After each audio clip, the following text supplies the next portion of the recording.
जय हिंद। सबको मेरा नमस्कार प्रणाम। आप लोग कैसे हैं साथियों? जबरदस्त होंगे, शानदार होंगे। साथियों, हम बात करेंगे आज छोटे नागपुर के पठार की।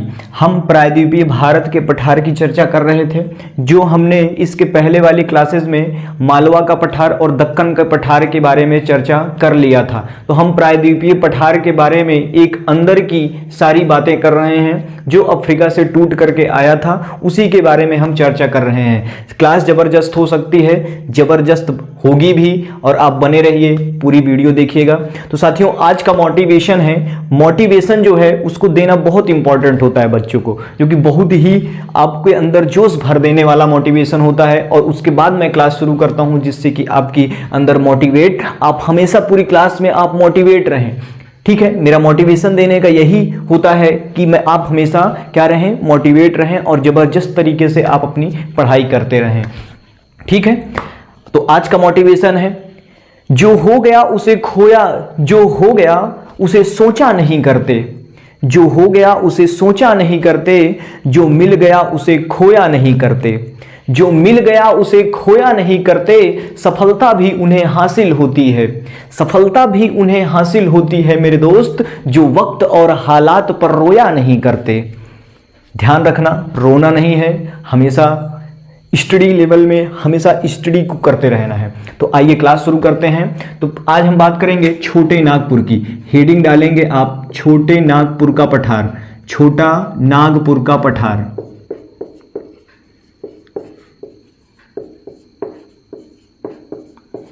साथियों, इसके पहले वाली क्लासेस में जो मैंने चर्चा किया है पठार के बारे में, मैंने चर्चा किया था, उसको आप जा करके प्लेलिस्ट नीचे डली हुई है, वहां पर आप जा करके उसको देख सकते हैं। जबरदस्त तरीके से समझाया गया है, वो आपको हर लेवल में काम आने वाला है।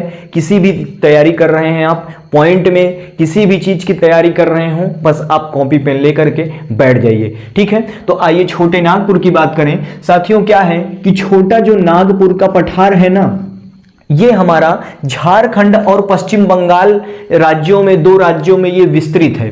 कह सकते हैं कि जो ये छोटा नागपुर का पठार है, ये फैलाव कहां कहां है, इसका फैलाव किस किस जगहों पर है, तो झारखंड और पश्चिम बंगाल में, इन दोनों राज्यों में फैलाव है। तो पहला पॉइंट आप लिखेंगे कि यह कहां कहां, झारखंड, कहां, झारखंड और पश्चिम बंगाल। साथियों, अगर आपको जबरदस्त तरीके से अगर आप पढ़ रहे हैं तो आप जरूर सपोर्ट करें, जिससे कि चैनल को, पीडब्ल्यू को, और भी आपके ऊपर वो डिपेंड होगा कि आप इस चैनल से कितनी सीख प्राप्त कर रहे हैं, वो आपके ऊपर डिपेंड होगा। और वो आप मुझे बताएंगे इस क्लास के बाद, हर क्लास के बाद आप बताइए कि जो भी नहीं समझ में आ रहा है, उसमें कोई भी प्रॉब्लम है तो आप बताइए, बिल्कुल और भी अच्छा करने की प्रयास किया जा रहा है इस टीम के साथ। पीडब्ल्यू वाला मतलब प्रयागराज वाला, प्रयागराज से हूं मैं, बता रहा हूं फिर से, इसलिए मैंने बहुत अच्छे से प्रयागराज वाले बच्चों को, एक अपने प्रयागराज संगम क्षेत्र को जस्ट अच्छा करने के लिए प्रयास में लगा हूं, जिससे कि मेरा प्रयागराज भी एक उच्च लेवल में पहुंचे और प्रयागराज का नाम भी और अच्छे से रोशन हो। ठीक है, तो आइए साथियों, देखिए छोटा नागपुर का जो पठार है, ये झारखंड और पश्चिम बंगाल में विस्तृत है। क्या है, यहां से क्या है, ये छोटे नागपुर से दो आपकी नदियां निकलती हैं। पहली नदी है आपकी दामोदर और दूसरी है स्वर्णरेखा नदी। लिखेंगे, यहां से दो नदियां निकलती हैं, दो नदियां, पहली नदी है आपकी, लिखेंगे यहां पे दो नदियां निकलती हैं। पहली है दामोदर नदी, दामोदर नदी, और दूसरी हो जाएगी आपकी स्वर्णरेखा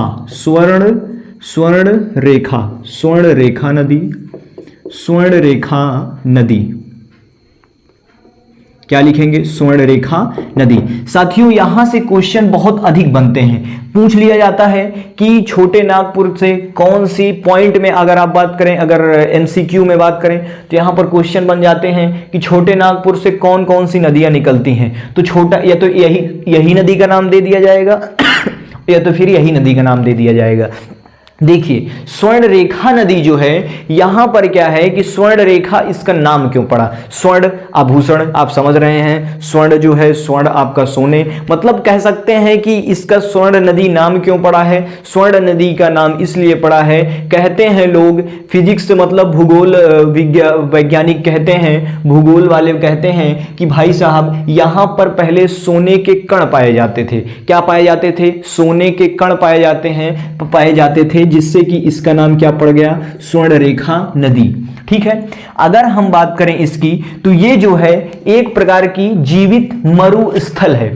जीवित मरुस्थल की बात करें साथियों, तो जीवन है, क्या है इसमें? पानी है, लेकिन इसमें कोई जीवित मतलब जीव नहीं है, मतलब इसमें कोई जीव नहीं पाए जाते हैं। मतलब एक प्रकार से कह सकते हैं कि यह एक प्रकार से जीवित मरुस्थल है। क्या है? जीवित मरुस्थल है।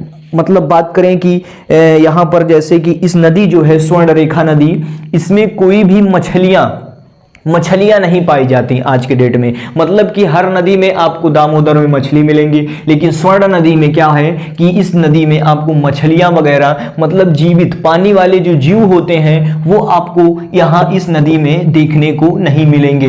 क्यों नहीं देखने को मिलेंगे? बिल्कुल क्वेश्चन उठ रहा होगा दिमाग में आपके। तो साथियों जान लीजिए, ये जो नदी है ये इतनी प्रदूषित हो चुकी है जो कि यहाँ पर इसमें पानी वाले जीवों के लिए क्या है? पानी जीव के लिए असंभव है। क्या है? असंभव है। तो ये एक प्रकार से बहुत प्रदूषित हो चुकी है आज के डेट में, जिससे कि इसमें जीव नहीं पाए जाते हैं, इसलिए इसको जीवित मरुस्थल भी कहते हैं। क्या कहते हैं? जीवित मरुस्थल भी कहते हैं। जिंदा है लेकिन इसमें क्या है? मरी हुई के समान है। क्या है? जीवित है मतलब पानी बह रहा है, लेकिन ये एक प्रकार से क्या है? मरी हुई के समान है। तो इस प्रकार से आप इसको याद रखेंगे। ठीक है, आइए देखते हैं इसी नदी के तट पर क्या बसा हुआ है? रांची, जो कि आपका रांची आप देखे होंगे झारखंड की राजधानी रांची है। वही इसी नदी के किनारे यही रांची आपको देखने को मिलेगा। इसी नदी के किनारे या इसी नदी के तट पर रांची का शहर बसा हुआ है। क्या बसा हुआ है? शहर बसा हुआ है। ठीक है, अब आइए बात करते हैं। तो साथियों दामोदर नदी जो है यह जा करके क्या है? यह छोटे नागपुर से निकलती है और यह पूर्व साइड में बहती है। किधर बहती है? पूर्व की ओर बहती है, और पूर्व की ओर बहते हुए ये जा करके कहां मिल जाती है? हुगली नदी। कहां मिलती है भैया? ये नाम आप याद रखना, हुगली नदी को मैं बता रहा हूं। हुगली नदी क्या है? हुगली नदी जो है यह एक गंगा की सहायक नदी है। क्या है? गंगा की सहायक नदी है। और हुगली नदी कहां है? ये पश्चिम बंगाल में आपको देखने को मिलेगी। और जब गंगा नदी कहां जाती है? कहां पर जाती है? बांग्लादेश में पहुंचती है, तो उसको ब्रह्मपुत्र के नाम, उसके पद्मा के नाम से जानते हैं। किसके नाम से जानते हैं? गंगा नदी जब बांग्लादेश में पहुंचती है तो उसको पद्मा के नाम से जानते हैं। लेकिन एक शाखा गंगा जी की कहां चली आती है? पश्चिम बंगाल वाले भाग में चली आती है, जिससे कि उसको कहते हैं कि यह हुगली नदी है। और यही हुगली नदी के किनारे कोलकाता बसा हुआ है। क्या बसा हुआ है? कोलकाता बसा हुआ है। पॉइंट वाले क्वेश्चन है, और पॉइंट में इसको आप एक एक चीज वाणी पर ध्यान दीजिए। जो मैं बोल रहा हूं, लिख कम रहा हूं लेकिन समझा ज्यादा रहा हूं। और लिखने में क्या है कि साथियों मेरे पास तो स्मार्ट बोर्ड तो है नहीं है, मैं लिख रहा हूं जितना मैं समझा रहा हूं। समझाने की पूरी कोशिश की जा रही है आपको, क्योंकि आपके दिमाग में और कॉन्सेप्ट में भी एकदम सही प्रकार से घुस जाए। ठीक है, मेरा ये प्रयास होता है। लिखने में कुछ नहीं रखा है, लिख तो आप अपने कॉपी में भी सकते हैं, यहां पर लिखने से कोई मतलब भी नहीं है। जो समझाया जाता है, एक टीचर का काम जो होता है कि वो एक स्टूडेंट को एक अच्छे तरीके से क्या कर सके? समझा सके। केवल क्या मतलब को उसको मार्गदर्शित कर सके, वही होता है टीचर, वही होता है गुरु। ठीक है, तो यही होता है हम लोगों का काम। ठीक है, बस आपको मैं समझा सकता हूं, आप अपने आप लिखिए। तो हुगली नदी के किनारे कोलकाता बसा हुआ है, और ये दामोदर नदी क्या करती है? जा करके यही हुगली नदी में मिल जाती है, और मिल करके कहां चली जाती है? कहां चली जाती है? बंगाल की खाड़ी में चली जाती है। इस प्रकार से आप लिखेंगे। स्वर्ण नदी के किनारे आपका रांची बसा हुआ है, ये भी आप लिखेंगे। ठीक है, तो आइए नेक्स्ट पॉइंट की बात करें। नेक्स्ट पॉइंट क्या है साथियों? जो ये दामोदर जो ये अगर बात करें कि ये जो छोटा नागपुर का पठार है, इसमें क्या है कि ये छोटे नागपुर का पठार जो है, ये जो है दामोदर नदी जो है इसको दो भागों में बांटती है। कितने भागों में बांटती है क्वेश्चन की दृष्टि से? ये दो भागों में। मान लीजिए ये आपका छोटा नागपुर का पठार है, फॉर एग्जांपल में ये आपका क्या है, छोटा नागपुर का पठार है, और ये जो दामोदर नदी है ये क्या करती है कि ये इसको दो भागों में बांट देती है। कितने भागों में बांट देती है? ये बीच वाली आपकी नदी हो गई, ये वाला पार्ट आपका नदी का हो गया। तो क्या करती है कि ये दो भागों में बांटती है। ऊपर वाले भाग को, दामोदर नदी के उत्तर वाले भाग को कहेंगे हजारीबाग का पठार। क्या कहेंगे साथियों? हजारीबाग का पठार। हजारीबाग का पठार, हजारीबाग का पठार। ध्यान रखना, अक्सर ये क्वेश्चन पूछा जाता है। और नीचे वाले भाग को कहेंगे रांची का पठार, अर्थात कह सकते हैं कि रांची इसी में बसा होगा, इसलिए इसका क्या कह दिए? रांची का पठार। रांची का पठार क्या कह दिए साथियों? बीच में क्या बह रही है आपकी? दामोदर नदी। दामोदर, ध्यान रखना क्या है? दामोदर नदी। ऊपर वाले भाग को हजारीबाग का पठार और नीचे वाले भाग को रांची का पठार कहते हैं। मतलब कि छोटे नागपुर को दामोदर नदी दो भागों में बांटती है। पहला भाग है हजारीबाग का पठार, मतलब कि दामोदर नदी के उत्तर में हजारीबाग का पठार है, और उत्तर दामोदर नदी के दक्षिण में रांची का पठार स्थित है। क्या है? रांची का पठार स्थित है। यहां पर क्वेश्चन ये बनेगा कि जो भी ये दामोदर नदी है उसके उत्तर वाले भाग में कौन सा पठार स्थित है? छोटे नागपुर के दामोदर नदी जहां पर बहती है उसके उत्तर में कौन सा पठार स्थित है, या रांची कौन सा, दक्षिण में कौन सा पठार स्थित है? छोटे नागपुर की बात करेगा। इसी प्रकार से क्वेश्चन पूछता है और इसी प्रकार से घुमाता है, तो इसको ध्यान रखना है दोनों पठारों को। ठीक है, दामोदर नदी को भी ध्यान रखना है, नहीं आप स्वर्ण नदी लगा के चले आए। आइए देखते हैं साथियों, जो ये छोटा नागपुर का पठार है इसमें क्या है कि यह एक प्रकार का समप्राय मैदान है। क्या है? समप्राय मैदान। देखिए लिख रहा हूं मैं, समप्राय मैदान। समप्राय मैदान की बात करें, बिल्कुल सही बात है। समप्राय मैदान वो होते हैं जहां पर चट्टान और शिखर नहीं पाए जाते हैं। क्या नहीं पाए जाते हैं? चट्टान और शिखर नहीं पाए जाते हैं, उसी को कहते हैं समप्राय मैदान। क्या कहते हैं? समप्राय मैदान। आइए देखते हैं फिर उसके बाद है कि छोटे नागपुर से कौन कौन सी नदियां निकलती हैं। ये भी आएगा क्वेश्चन, छोटे नागपुर से कौन कौन सी नदियां निकलती हैं। तो छोटे नागपुर से तीन नदियां आपकी प्रमुख रूप से क्या होती हैं? निकलती हैं, या इनका उद्गम है। क्या है? उद्गम है। तो क्या है? पहली नदी है आपकी नर्मदा, दूसरी है आपकी तापी, और तीसरी है दामोदर। क्या है भैया? नर्मदा, तापी और दामोदर। जब ये नर्मदा, तापी और दामोदर हैं, यह एक प्रकार से भ्रंश घाटी बनाती हुई निकलती हैं। कैसे भ्रंश घाटी बनाती हैं? भ्रंश घाटी क्या बनाती हैं? भ्रंश घाटियों की पहाड़ियों से क्या होती हैं? भ्रंश घाटियों से यह बहती हुई निकलती हैं। भ्रंश घाटी की बात करें अगर, भ्रंश घाटी क्या होती है? तो दो पर्वतों के मध्य से, क्या है? दो पर्वतों के मध्य से निकलने वाली नदी, मतलब बीच से निकलने वाली नदी को हम क्या कहते हैं? भ्रंश घाटी कहते हैं। ध्यान दीजिए क्या है, देखिए समझिए भाई, भ्रंश घाटी नहीं तो कंफ्यूज हो जाएंगे कि भ्रंश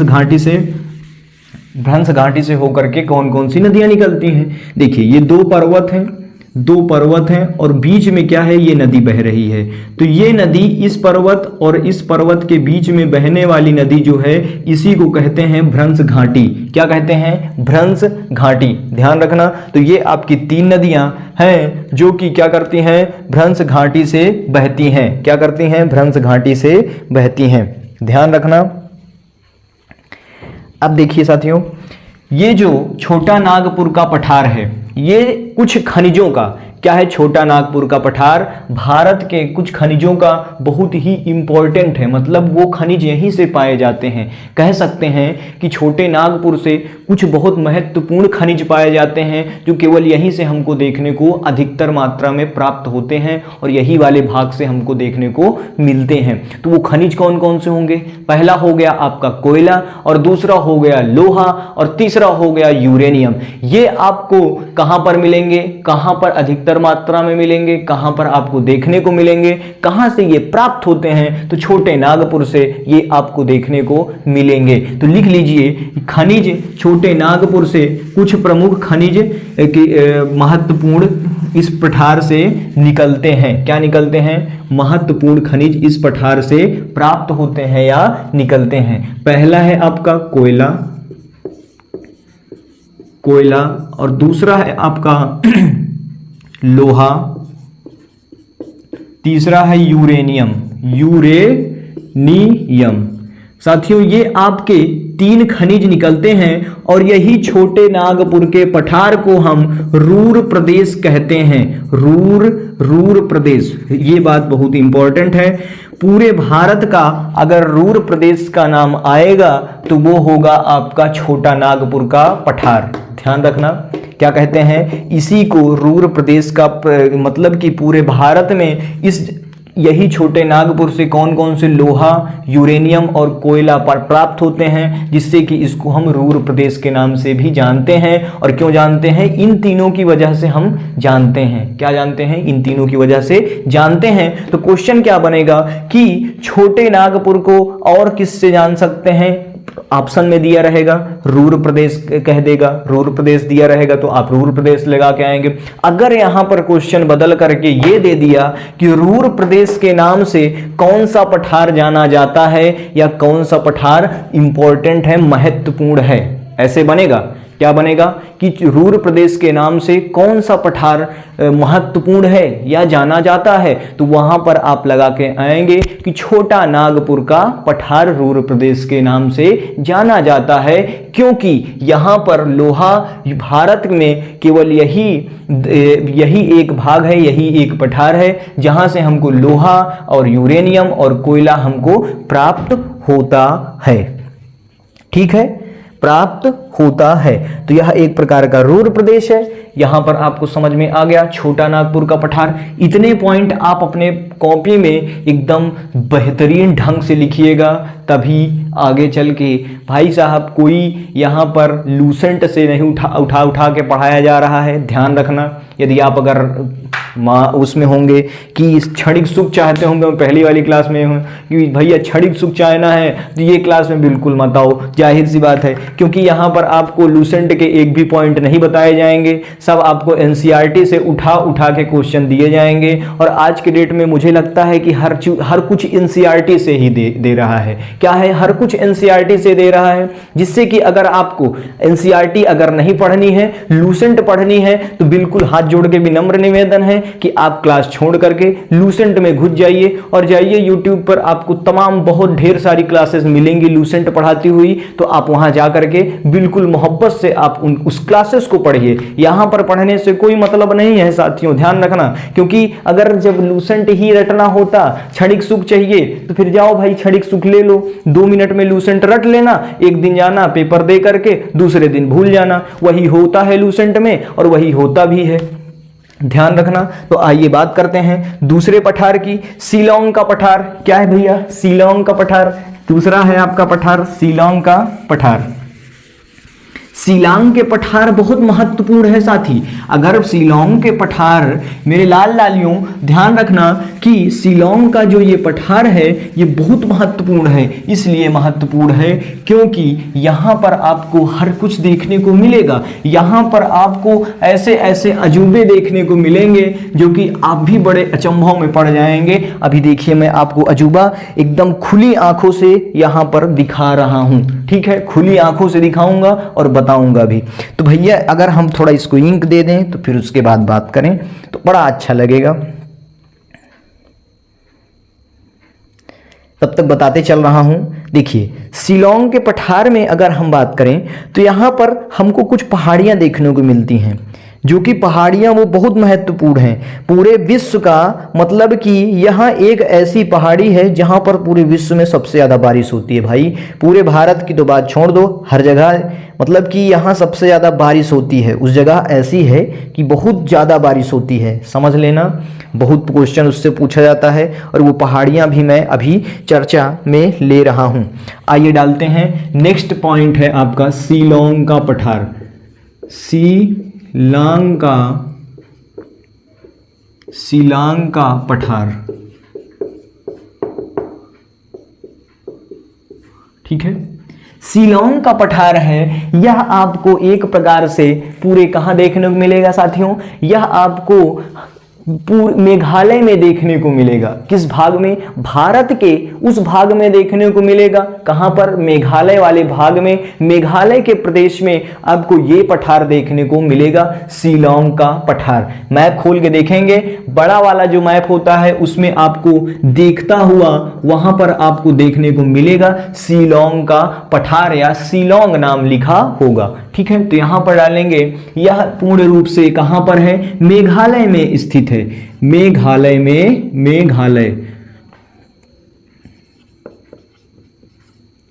मेघालय में स्थित है। देखिए साथियों, राइटिंग पर बिल्कुल मत जाइएगा, पहली बात, ठीक है।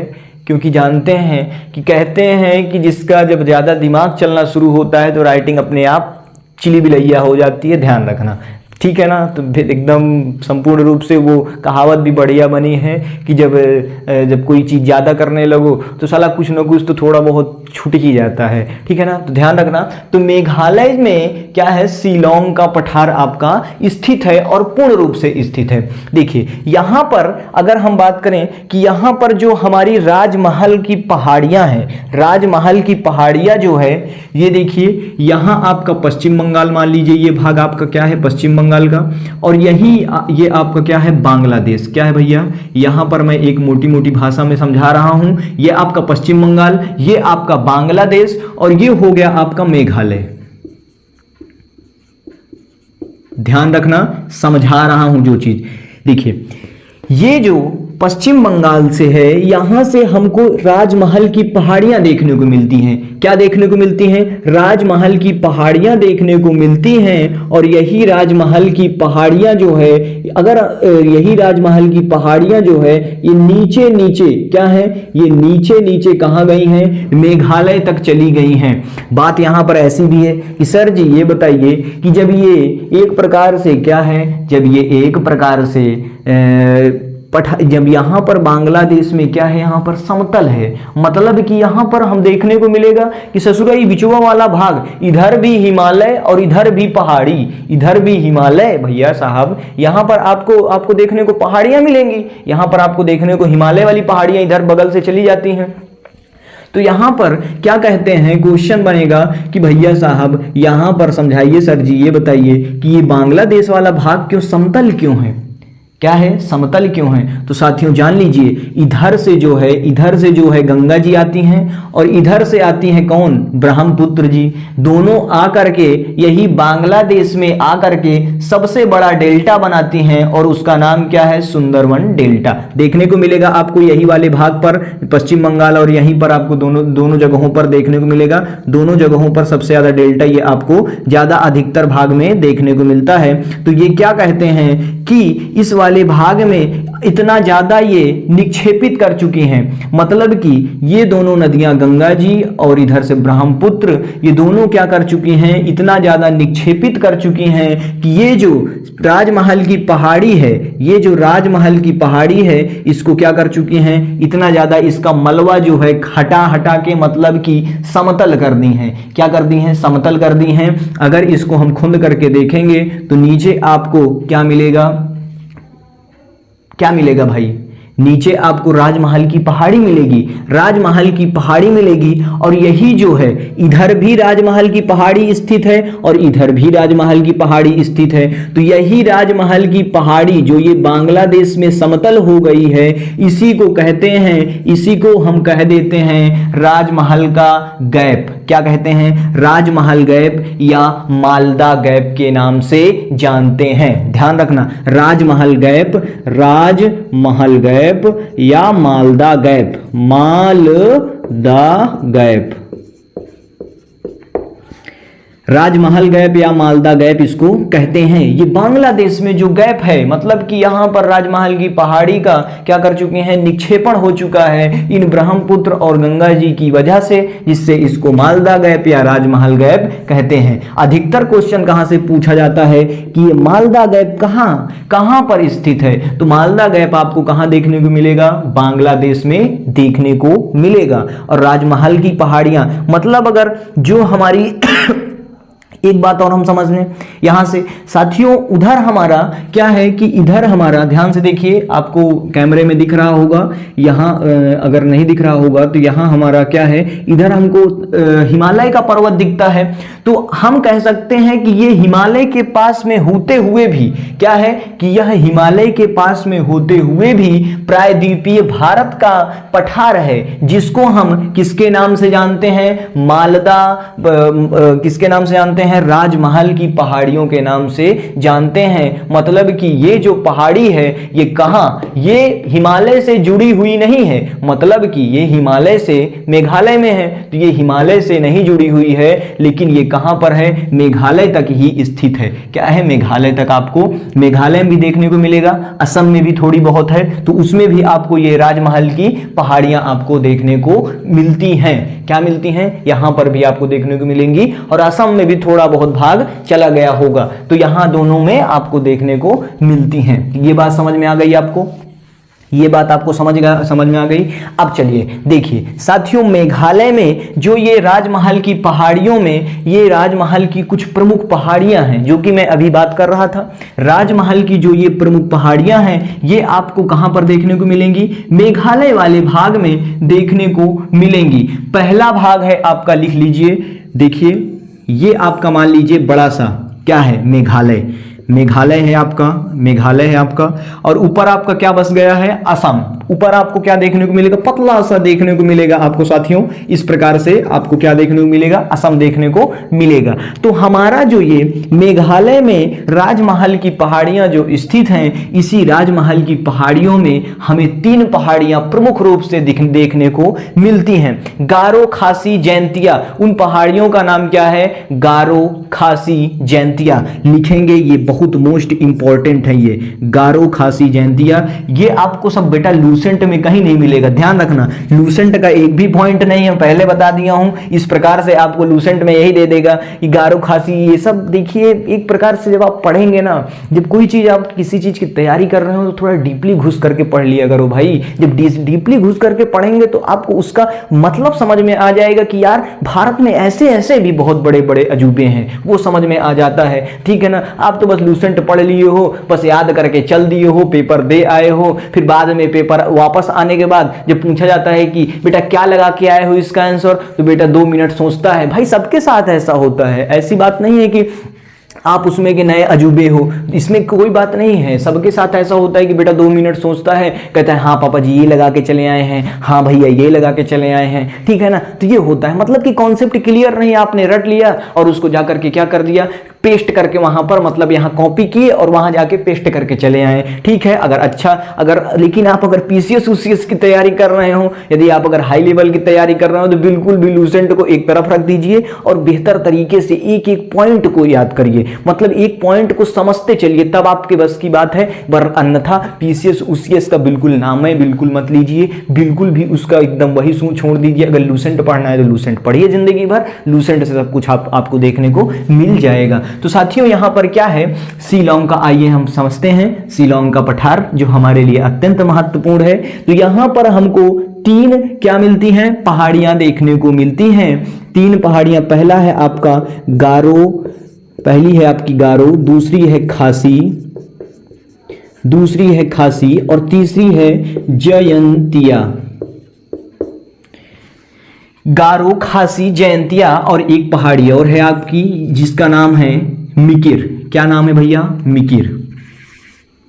मिकिर मतलब कि यहां पर मैंने आपको मेघालय वाला ये भाग बताया और यहां पर आपको मैंने ये पहाड़ियां के रूप में मतलब समझा दिया कि यहां पर 3 प्रकार की पहाड़ियां हैं जो कि गारो, खासी, जयंतिया और मिकिर। एक पहाड़ी आपको देखने को मिलेगी असम में जो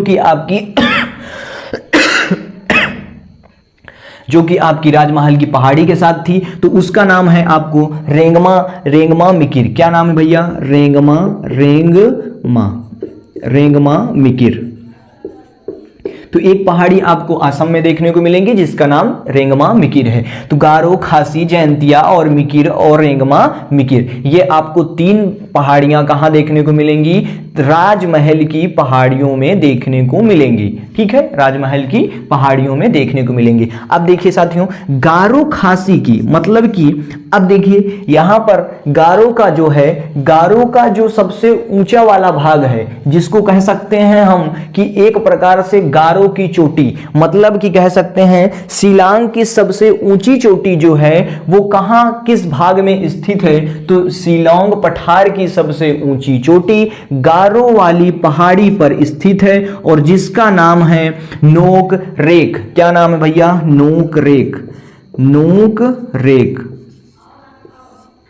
ध्यान रखना, यह है आपका, इसको कह सकते हैं कि लूसेंट का पॉइंट है, लेकिन आप केवल लूसेंट में इतना याद रखिए, ये लूसेंट अगर आप पढ़ रहे होंगे तो आपको भैया हाँ शिलांग के पठार की सबसे ऊंची पहाड़ी है नोकरेक, ठीक है ना। लेकिन अगर पूछ लिया कि शिलांग के पठार के किस भाग में नोकरेक किस पहाड़ी पर स्थित है, किस पहाड़ी पर स्थित, तब तो जय श्री राम, जय हनुमान, तो वहां पर क्या करेंगे? हे प्रभु हो सके कौन पहाड़ी हुई। तो जब आपको ये तीनों चारों पहाड़ियां ही नहीं पते रहेंगे तो कौन पहाड़ी में लगा के आएंगे? बिल्कुल नहीं लगा के आ पाएंगे, जाहिर सी बात है। तो नोक रेक जो है ये आपको गारो पहाड़ी पर स्थित है और गारो पहाड़ी आपकी कहाँ है? ये आपको मेघालय में देखने को मिलेगी। और मेघालय में किस पठार पर है? तो जो आपको क्या गारो, खासी, जयंतिया ये आपको राजमहल की पहाड़ियों पर देखने को मिलेंगी। इस प्रकार से आपको, जो कि एक प्रकार से भारत का प्रायद्वीपीय पठार है। क्या है? भारत का प्रायद्वीपीय पठार है, जो कि आपको कहां से आया है? अफ्रीका से आया है। मतलब कि ये भी वाला भाग आपको कहां से आया है? अफ्रीका से आया था। अब देखिए साथियों, नोक रेक जो है ये आपको यहां पर देखने को मिल गई।